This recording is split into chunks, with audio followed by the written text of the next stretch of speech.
नमस्कार व्यूअर्स, और आप सब लोग कैसे हैं। आशा करती हूँ आप सब लोग अच्छे होंगे, स्वस्थ होंगे और मेरा शिव पुराण का पाठ अवश्य देखते होंगे। तो आइए सबसे पहले हम जान लेते हैं कि कल तक हमने कहाँ तक जाना था। तो कल तक था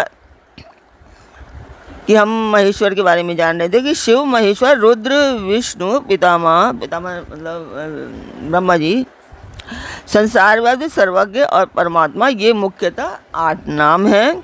ये 8 मुख्यतः शिव के प्रतिपादक हैं। तो कल तक यहाँ तक था।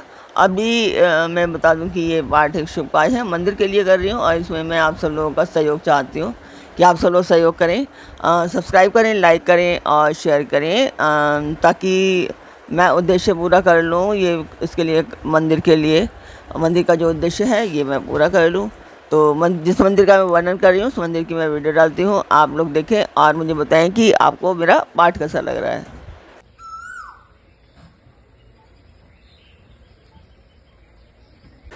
तो मंदिर की वीडियो आपने देखी, आपको मेरा पाठ कैसा लग रहा है कमेंट बॉक्स में मुझे अवश्य बताएं। तो अब हम चलते हैं आज के पाठ पर। आज आप सुनने वाले हैं कि शैवागम के अनुसार पाशुपत ज्ञान तथा उसके साधनों का वर्णन। तो आज के पाठ में है कि किंतु उस पद पर प्रतिष्ठित होने वाले अनित्य कहे गए हैं। पदों का परिवर्तन होने पर पद वाले पुरुष मुक्त हो जाते हैं।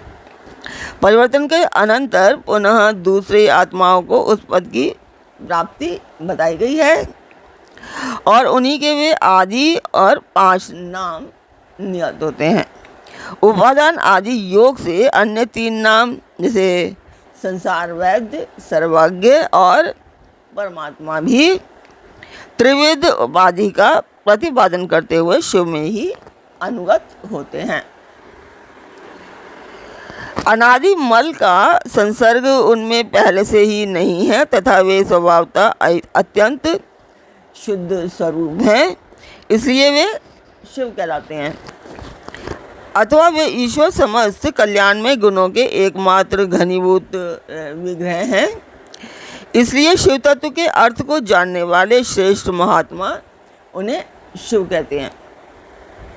23 तत्वों से परे जो प्रकृति बताई गई है उससे भी परे 25वें तत्व के स्थान में पुरुष को बताया गया है, जिसे वेद के आदि के ओंकार के रूप में कहा जाता है।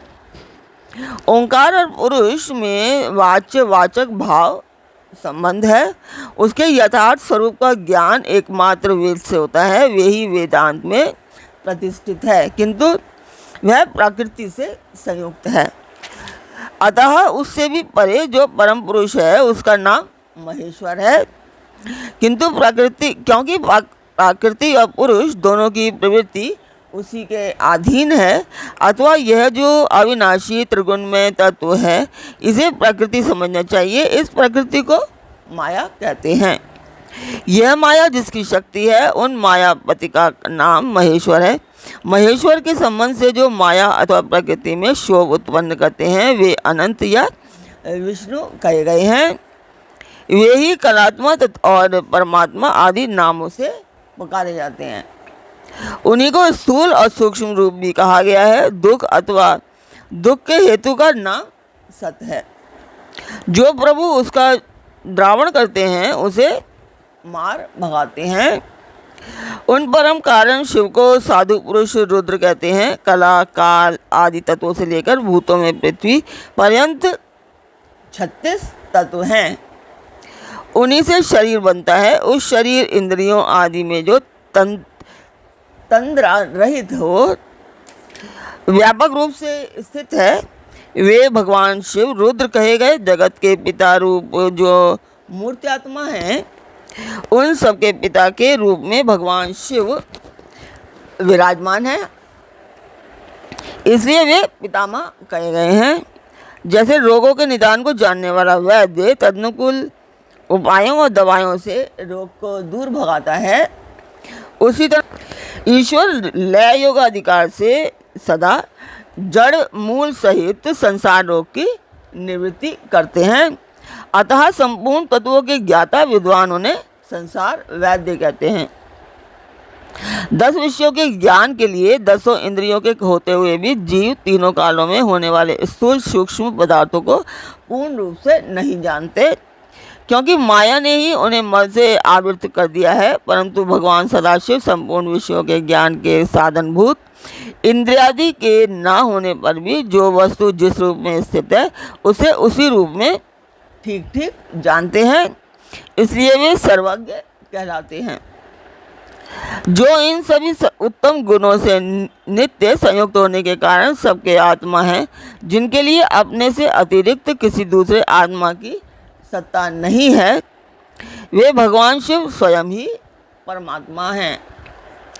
आचार्य की कृपा से इन 8 नामों का अर्थ सहित उपदेश पाकर शिव आदि 5 नामों द्वारा निवृत्ति आदि 5 कलाओं की ग्रंथि का क्रमशः छेदन और गुण के अनुसार शोधन करके गुणित उद्घात युक्त और अनिरुद्ध प्राणों द्वारा हृदय, कंठ, तालु, भूमध्य और ब्रह्मरंध्र से युक्त पुरुषटक का भेदन करके सुषुम्ना नारी द्वारा अपने आत्मा को सहस्त्रार चक्र के भीतर ले जाए।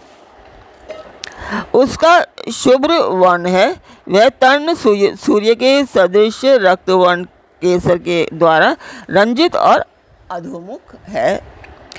उसके 50 दलों में स्थित अ से लेकर श तक सबिंदु अक्षर कर्णिका के बीच में गोलाकार चंद्रमंडल है। यह चंद्रमंडल छत्राकार में स्थित है। उसने एक उधरमुख 12 दल कमल को आवृत कर रखा है।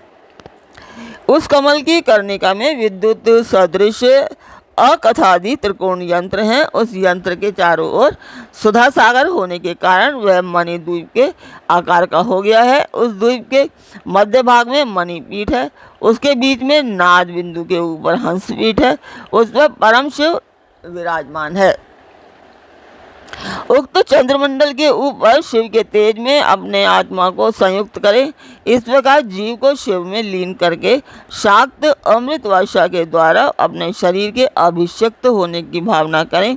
तत्पश्चात अमृत में विग्रह वाले अपने आत्मा को ब्रह्मरंध्र से उतारकर हृदय में 12 दल कमल के भीतर स्थित चंद्रमा से परे श्वेत कमल पर अर्धनारीश्वर रूप में विराजमान मनोहर आकृति वाले निर्मल देव भक्तवत्सल भगवान शंकर का चिंतन करें।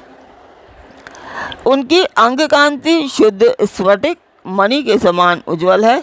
वे शीतल प्रभा से युक्त और प्रसन्न हैं। इस प्रकार मन ही मन ध्यान करके शांत चित्त हुआ मनुष्य शिव के 8 नामों द्वारा ही भाव में पुष्पों से उनकी पूजा करे। पूजन के अंत में पुनः प्राणायाम करके चित्त को भलीभांति एकाग्र करते हुए शिव नामाष्टक का जप करें। फिर भावना द्वारा नाभि में 8 आहुतियों का हवन करके पूर्णाहुति एवं नमस्कार पूर्वक 8 फूल चढ़ाकर अंतिम अर्चना पूरी करके चुल्लू में लिए हुए जल की भांति अपने आप को शिव के चरणों में समर्पित कर दें। इस प्रकार करने से शीघ्र ही मंगलमय पशुपत ज्ञान की प्राप्ति हो जाती है और साधक उस ज्ञान की सुस्थिरता को पा लेता है।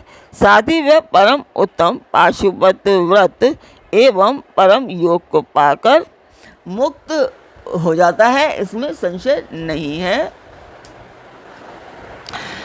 तो ये है शिव पुराण का पाठ जो मैंने आपको सुनाया। तो इसमें आपको क्या अच्छा लग रहा है और मेरे पाठ में कोई जो कमियां दिखाई दे रही हैं आप उसका उजागर कर सकते हैं, आप उसको मुझे बता सकते हैं। तो आज का पाठ मैं यहीं पर पूर्ण करती हूँ। कल फिर मिलेंगे एक नए पाठ में, एक नई उमंग, एक नई तरंग के साथ। तब तक के लिए आज्ञा दीजिए। ओम नमः शिवाय। जय माता की।